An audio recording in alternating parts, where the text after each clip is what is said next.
72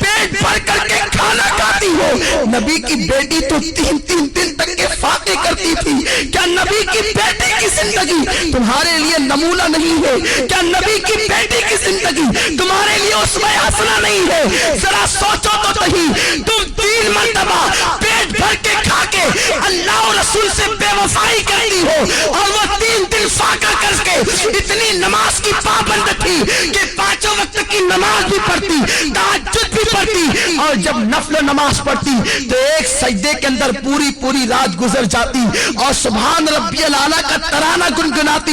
جب فجر کی اذان سنتی تو حسرت کے ساتھ سر کو سجدے سے اٹھاتی اور کہتی اے اللہ تو نے رات اتنی چھوٹی بنائی کہ تیرے محبوب کی بیٹی فاطمہ دل کھول کے سجدہ بھی نہ کر سکی. اے خاتون جنت کی کنیزاؤ تم مسلمان ہو، تمہاری تقدیر کا ستارہ بہت عروج پر ہے، اللہ نے تمہیں ایمان کی دولت دی ہے. غیر مسلم عورتوں کو دیکھ کر ان کی طرح بننے کی کوشش نہ کرو، فلموں میں ہیروئن کو دیکھ کر ان کی طرح بننے کی کوشش نہ کرو. ذرا سوچو تو صحیح. میرے آقا فرماتے ہیں میں نے عورت کی عزت کو کعبے سے بھی بلند کر دیا ہے. تمہاری عصمت کو نبی نے کعبے سے بلند کیا ہے، تمہیں اپنے آپ کا کوئی خیال نہیں. تم پارکوں میں جا کر اللہ اکبر اللہ کی نافرمانی کر رہی ہو. اور سنو، کوئی کہیں بھی جائے سب کی نگاہ سے تو چھپ کر تم گناہ کر سکتے ہو، اللہ کی نگاہ سے تم کبھی نہیں چھپ سکتے. قرآن کہتا ہے ان اللہ کان علیکم رقیبا. تم جہاں کہیں ہو اللہ تم پر سخت نگرانی فرما رہا ہے. دوسرے مقام پر میرے رب نے فرمایا واتقوا اللہ ان اللہ خبیر بما تعملون. اللہ سے ڈرو کہ وہ تمہارے ایک ایک پل کی خبر رکھتا ہے. اور یہ بھی سن لو میری بہنوں، اگر تم نے اللہ سے ڈر کر گناہوں سے توبہ کر لی تو اللہ کے رسول فرماتے ہیں جو اللہ سے ڈرتا ہے اللہ اسے سب سے بے نیاز کر دیتا ہے. اللہ محتاجی کو دور کر دیتا ہے. جو اللہ سے ڈرتا ہے اللہ اسے ایسی جگہ سے روزی عطا کرتا ہے جہاں پر اس کا گمان بھی نہیں جاتا. آؤ میں آپ کو استقامت فی الدین کے حوالے سے اور اللہ کے خوف کے حوالے سے ایک بڑی پیاری حکایت پیش کروں. امام یافعی علیہ رحمت و رضوان فرماتے ہیں میری بہنیں غور سے سنیں اور اللہ کا خوف اپنے دل کے اندر پیدا کریں. جب ایک عورت اللہ سے ڈر کر گناہوں کو ترک کر دیتی ہے تو اللہ اس کے مقام کو کتنا بلند فرما دیتا ہے. امام یافعی رحمت اللہ تعالی علیہ فرماتے ہیں 2 دوست تھے، دونوں میں بہت زیادہ پیار و محبت تھی، ایک دوسرے سے بڑی محبت کرتے تھے، مگر ایک نوجوان کی کیفیت یہ تھی کہ وہ جلتے ہوئے انگاروں میں ہاتھ ڈال دیتا، اس کے ہاتھ پر آگ اثر نہیں کرتی تھی. وہ جلتے ہوئے کڑاہوں میں ہاتھ ڈال دیتا، تیل کی کڑک اس کے ہاتھ پر اثر نہیں کرتی تھی. وہ بڑے بڑے انگارے ہاتھ سے پکڑ لیتا، آگ اس کے ہاتھ کو نہیں جلاتی تھی. لوگ حیران رہتے تھے آخر اس کے اندر خصوصیت کیا ہے، اس کی خاصیت کیا ہے کہ آگ اس کے ہاتھ پر اثر نہیں کرتی. ایک مرتبہ اس کا جو بہت زیادہ قریبی دوست تھا اس نے پوچھا یار ذرا یہ تو بتا آخر آگ تیرے ہاتھوں کو کیوں نہیں جلاتی ہے، تو آگ کو ہاتھ میں لے لیتا ہے آگ تیرے ہاتھ پہ اثر کیوں نہیں کرتی ہے، یہ تو بہت تعجب کی بات ہے. اس نوجوان نے کہا یہ بہت بڑا راز ہے دوست میں نہیں بتا سکتا. آخرکار اس نے بہت زیادہ پریشر کیا اور پھر اس دوست نے کہا سن لے اگر تم میرے اس راز کی بات کو سننا چاہتا ہے تو سن. میری بہنوں سے کہتا ہوں میری بہنوں تم بہت غور سے اس حکایت کو سنو، شاید یہی حکایت آپ کی زندگی کے اندر انقلاب پیدا کر دے۔ وہ نوجوان کہتا ہے میرے بھائی دراصل معاملہ یہ ہے، میں نوجوان تھا، میں نے جوانی کی دہلیز پہ قدم رکھا، میرے پاس حسن بھی تھا، میرے پاس دولت بھی تھی، میرے پاس سب کچھ تھا، میں بڑے مالدار باپ کا بیٹا تھا۔ جب میں نے جوانی کی دہلیز پہ قدم رکھا تو مجھے عیاشیوں کی فکر ہوئی۔ ظاہر سی بات ہے جب انسان کے پاس دولت آتی ہے تو وہ عیاشی کی طرف بڑھتا ہے، وہ کسی نہ کسی کی عصمت کا سودا کرنے کا سوچتا ہے۔ وہ نوجوان کہتا ہے ایک رات میں کھانا کھا کے گرمیوں کے موسم میں اپنے گھر کے اوپر کے چھت پر ٹیرس پر گھوم رہا تھا، ٹہل رہا تھا، میں نے کیا دیکھا کہ میرے گھر کے سامنے ایک بہت خوبصورت لڑکی ٹہل رہی ہے۔ جب میں نے اس لڑکی کو دیکھا تو اس سے میرے دل میں محبت پیدا ہو گئی، میں نے اس لڑکی سے گفتگو کرنا چاہی، میں نے اس لڑکی سے کہا تجھے جتنی دولت چاہیے لے لے مگر تم میرے ساتھ میں جیسا کہوں ویسا ہی کرنا۔ مگر وہ لڑکی کوئی معمولی لڑکی نہیں تھی، وہ آج کل کی آوارہ لڑکیوں کی طرح، آج کل کی اسکول اور کالج کی اپنی مرضی سے جینے والی لڑکیوں کی طرح لڑکی نہیں تھی۔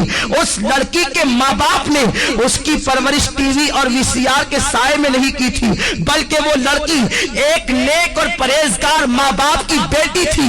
اس کے ماں باپ نے اس کی پرورش جو ہے وہ ناولوں کے سائے میں، ہیروئن اور ہیرو کی زندگی کے سائے میں نہیں بلکہ سیدہ فاطمہ کے کردار کے سائے میں کی تھی، قرآن مقدس کی تعلیم کے سائے میں کی تھی۔ جب اس لڑکی کے سامنے اس نوجوان لڑکے نے دولت کو پیش کر کے اس کی عصمت کا سودا کرنا چاہا تو لڑکی نے بڑا پیارا جواب دیا، اے نوجوان لذت کے لیے گناہ مت کر، لذت چلی جائے گی گناہ باقی رہ جائے گا۔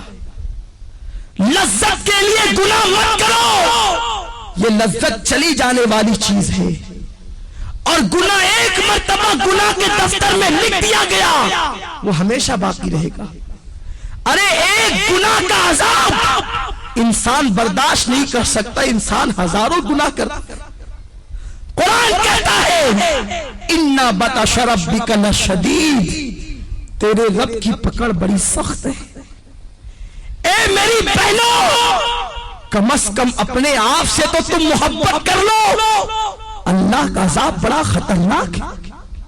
ساری دنیا مل کر اس کے ایک چھوٹے سے عذاب کو برداشت نہیں کر سکتی، تم اتنے گناہ کر کے اتنے بے باکی کے ساتھ زندگی گزارتے ہو، تمہیں اللہ کا ڈر نہیں ہے، تمہیں مرنا نہیں ہے، کہ تمہیں قبر میں نہیں جانا ہے۔ وہ نوجوان کو اس لڑکی نے کہا لذت کے لیے گناہ مت کر، لذت چلی جائے گی گناہ باقی رہ جائے گا۔ وہ نوجوان کہتا ہے میں اس لڑکی کے پیچھے لگا رہا، وہ لڑکی مجھے اللہ سے ڈراتی رہی۔ آخر کیا ہوا، ہمارے شہر میں قحط سالی کا زمانہ آیا، سوکھا پڑ گیا، قحط پڑ گیا، ہر غریب امیر کے دروازے پر بھکاری کی طرح کھڑے ہو گئے۔ میں مالدار باپ کا بیٹا تھا، میرے باپ نے مجھے بہت سارا اناج دیا، کہا بیٹا تقسیم کرو۔ میں اناج تقسیم کر رہا تھا کہ میرے دروازے پہ وہ لڑکی بھی چلی آئی۔ میں نے اس لڑکی کو قطار میں دیکھا، میں خوش ہو گیا کہ آج اپنی دل کی خواہش پوری کروں گا۔ میں نے جلدی اپنے نوکروں سے کہا کہ اس سب کو دے کر کے بھگا دو، اور اس لڑکی کو میں نے اپنے کمرے میں بلایا۔ لڑکی سے پوچھا کیا بات ہے، کیوں آئی ہو، آنے کی وجہ کیا ہے؟ لڑکی نے کہا اے نوجوان تو جانتا ہے کہ میری شادی ہو چکی اور میرے 3 بچے ہیں، میں ماں ہوں، میرے بچے بھوک کی وجہ سے تڑپ رہے ہیں، خدا کے لیے کچھ اناج دے دے تاکہ میرے بچوں کی زندگی بچ جائے۔ اس نوجوان نے کہا اے لڑکی میں تیرے قدموں میں دولت کا اور اناج کا انبار لگا دوں گا، تو ایک مرتبہ میرے دل کی تمنا کو پورا کر۔ لڑکی نے کہا تیرے دل کی تمنا کیا ہے؟ تو اس نوجوان نے کہا کہ میں تیرے ساتھ زنا کرنا چاہتا ہوں۔ لڑکی لرز گئی اور کہنے لگی نادان اللہ سے ڈر، اللہ کے رسول فرماتے جب کوئی لڑکا اور لڑکی زنا کرتے ہیں تو ان کا ایمان ان کے سینوں سے نکل جاتا ہے، ایمان دلوں سے رخصت ہو جاتا ہے۔ اور اللہ کے حبیب فرماتے ہیں جب کوئی مسلمان مرد اور عورت بدکاری یعنی زنا کرتے ہیں تو زمین رو کر اللہ سے کہتی اے اللہ تو مجھے اتنی طاقت دے دے تاکہ میں پھٹ جاؤں اور ان دونوں کو اپنے اندر دبوچوں. اتنا بدترین جرم ہے زنا. اللہ سے ڈر، تو کیا کہہ رہا ہے؟ اس نوجوان نے جواب دیا اگر تو میرے دل کی خواہش کو پورا نہیں کر سکتی تو میں تیری بات پوری نہیں کر سکتا. لڑکی چلی گئی. جب وہ گئی تو اس نے کیا دیکھا؟ اس کے بچے رو رہے. کہتے ہیں ماں اگر تو ہمیں کھانا نہیں کھلا سکتی تو اپنے ہاتھوں سے ہمارا گلا دبا کے ہمیں مار ڈال تاکہ ہم بھوک کی شدت سے تو بچ جائیں. میری بہنوں ذرا سوچو، ایک ماں کے سامنے جب بچے زندگی اور موت کی بھیک مانگ رہے ہوں گے تو اس ماں کی ممتا نے کیا کہا ہوگا؟ لڑکی نے سوچا بچوں کی تین بچوں کی زندگی ایک طرف ہے اور زنا ایک طرف ہے. اگر میں زنا کر لوں اور اناج حاصل کر کے بچوں کو کھلا دوں میرے بچے تو بچ جائیں گے، بعد میں توبہ کر لوں گی.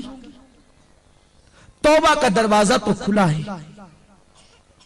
اور یہ کہہ کے وہ چل پڑی. یہ شیطان کا سب سے خطرناک جال ہے کہ ابھی تو گناہ کرو بعد میں توبہ کر لیں گے.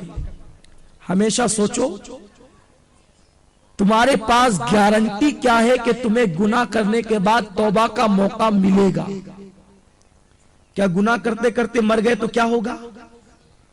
ہمارے محلے کی بات ہے.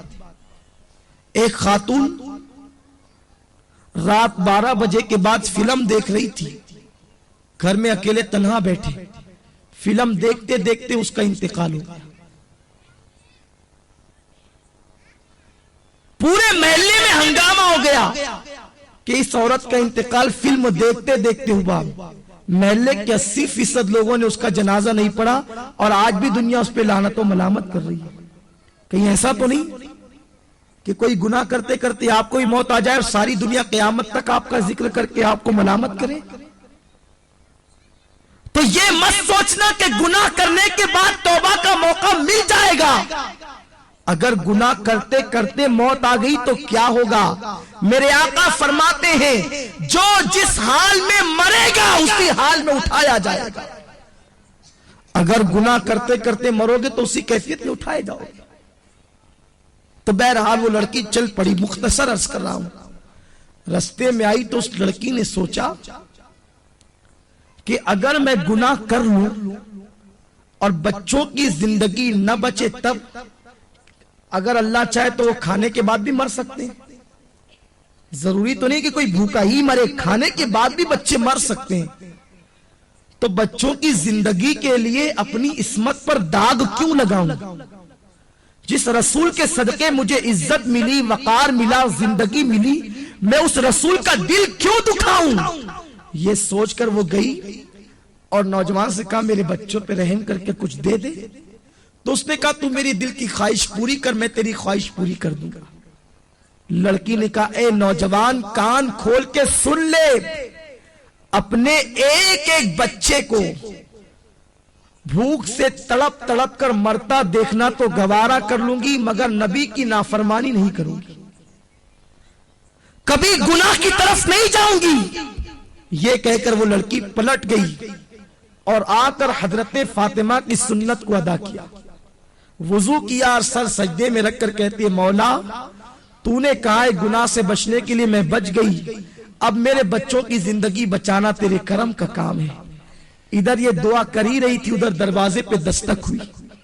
دروازہ کھول کے دیکھا تو وہی نوجوان اپنے نوکروں کے ساتھ کھڑا ہے. اس کے ہاتھوں میں بہت سارے روپیوں کے تھال اور اناج موجود ہے، کھانا موجود ہے. لڑکی نے کہا کیا بات ہے، کیوں آئے ہو؟ اس نوجوان نے کہا اے عورت تو غریب بھوکی پیاسی ہو کر اللہ سے اتنا ڈرتی ہے تو مجھے مالدار ہو کر اللہ سے کتنا ڈرنا چاہیے. میرا دل تیرے تقوی اور پرہیزگاری کی وجہ سے بدل گیا. آج کے بعد میں تجھے اپنی بہن مانتا ہوں، سارے ناپاک ارادوں سے میں نے توبہ کر لی، یہ لے میری طرف سے تحفہ قبول فرما اور اپنے بچوں کو کھلا دے۔ اس لڑکی نے کہا رک جا، پھر سجدہ کیا اور کہتی ہے اے اللہ، یہ نوجوان اگر اپنے قول میں سچا ہے، یہ اگر صحیح کہتا ہے تو یہ تیری بندی تیری بارگاہ میں دعا کرتی ہے کہ تو اس پر دنیا کی آگ بھی حرام کر دے اور جہنم کی آگ بھی حرام کر دے۔ وہ نوجوان کہتا ہے وہ اللہ سے ڈرنے والی بندی کی دعا کا اثر ہے کہ جیسے میں آگ میں ہاتھ ڈال دیتا ہوں تو آگ میرے ہاتھوں پر اثر نہیں کرتی، اس کی دعا میں اتنی تاثیر کہ اس نے مجھے دعا دے دی تو میں دنیا کی آگ کو پکڑتا ہوں تو آگ میرے ہاتھوں پر اثر نہیں کرتی۔ مجھے امید ہے کہ جہنم کی آگ بھی میرے جسم پہ اثر نہیں کرے گی۔ میری بہنوں ذرا سوچو تو صحیح، اگر ایک عورت گناہ سے بچے، ایک عورت اگر برائی سے بچے تو اس کی دعا میں اتنی تاثیر پیدا ہو جائے کہ اگر وہ کسی کے لیے دعا کر دے کہ تیرے ہاتھ پر دنیا کی آگ اثر نہ کرے تو دنیا کی آگ اسے جلا نہیں سکتی، تو خود اس بندی کے وجود کا عالم کیا ہوگا، خود اس بندی کی شان و شوکت کا عالم کیا ہوگا۔ تو میری بہنوں تم اپنے مقام کو پہچانو، تم نبی کی امتی ہو، تم سرکار کی کنیز ہو، تم سیدہ فاطمہ کے نقش قدم پر چلنے کے لیے پیدا کی گئی ہو۔ اپنی عصمت و آبرو کو سمجھو اور اپنی آبرو کا سودا نہ کرو۔ اور چلتے چلتے آخری بات بتا دوں، اگر کوئی میری بہن غلطی سے کوئی گناہ کر چکی ہے تو وہ پریشان نہ ہو، آج بھی توبہ کا دروازہ کھلا ہوا ہے، صدق دل سے توبہ کر لو۔ ابھی تھوڑی دیر کے بعد یہاں پر دعا ہوگی، ذکر ہوگا، اس میں چند آنسو بہا کے توبہ کر لو، اللہ تمہاری توبہ کو قبول فرما لے گا۔ میرے آقا فرماتے ہیں التائب من الذنب کمن لا ذنب لہ، کہ گناہ سے توبہ کرنے والا ایسا ہے جیسے اس نے گناہ کیا ہی نہیں۔ اور اللہ فرماتا ہے واللہ یحب التوابین، کہ بے شک اللہ تبارک و تعالی توبہ کرنے والوں کو اپنا محبوب بنا لیتا ہے۔ ان اللہ یحب التوابین، بے شک اللہ توبہ کرنے والوں کو اپنا محبوب بنا لیتا ہے۔ تو میری بہنوں توبہ کر لو، توبہ کا دروازہ اب بھی کھلا ہے۔ اگر فلمیں دیکھ کر یا ڈرامے دیکھ کر یا پارکوں میں جا کر یا کہیں پر کوئی خطا ہو گئی ہو تو آج صدق دل سے توبہ کر لو، انشاءاللہ اللہ تمہاری توبہ کو قبول فرمائے گا۔ آئیے اس سلسلے میں ایک بات میں تمہارے سامنے اور پیش کر دوں کہ توبہ اللہ اپنے بندوں کی قبول کرتا ہے، مگر توبہ نام کس چیز کا ہے؟ کانوں کو پکڑنے کا نام توبہ نہیں، گالوں کو پیٹنے کا نام توبہ نہیں۔ توبہ کہتے اسے ہیں ایک مرتبہ اپنے اللہ سے دل ہی دل میں عہد کر لیا کہ مولا اب میں کبھی گناہ نہیں کروں گی، دوبارہ آندھی آئے طوفان آئے قیامت آ جائے مگر تم دوبارہ اس گناہ کی طرف نہ جاؤ، اسی کا نام سچی توبہ ہے۔ اور سچی توبہ کرنے والوں کا مقام بہت بلند ہو جاتا ہے، اس کا مرتبہ بہت بڑا ہو جاتا ہے۔ آج میں آپ کو بتاؤں، حضرت ذوالنون مصری علیہ رحمت و رضوان کے دربار میں ایک کچھ محلے کے لوگ آئے اور آنے کے بعد کہتے ہیں اے ذوالنون مصری، ہمارے محلے کے اندر ایک رقاصہ آئی ہے، ایک ناچنے والی آئی ہے، ایک ڈانس کرنے کے لیے آئی ہے، اور نوجوان جاتے ہیں اور رات بھر اس کے ساتھ بدکاری کرتے ہیں، اس طریقے سے وہ ماحول خراب کر رہی ہے، پورے محلے کا معاشرہ تباہ ہو رہا ہے۔ میری بہنوں ذرا غور سے سنو، اللہ کیسا کریم و رحیم ہے، اللہ کیسا ستار و غفار ہے۔ حضرت ذوالنون مصری اللہ کے ولی تھے، اللہ اکبر۔ جب ان کے دربار میں محلے کے لوگ آئے کہ محلے میں گناہ ہو رہا ہے، ایک عورت تباہی مچا رہی ہے، نوجوان کھچے کھچے اس کی طرف جا رہے ہیں، اسے محلے سے نکال دو، اللہ اکبر۔ مگر سنو، اگر کوئی گناہ کرے تو اسے محلے سے نکالنے کی کوشش نہ کرنا، گناہ کرنے والوں کو کبھی حقیر مت سمجھو، ہمیں گناہ سے نفرت کرنے کا حکم دیا گیا ہے، گنہگار سے نفرت کا حکم نہیں دیا گیا۔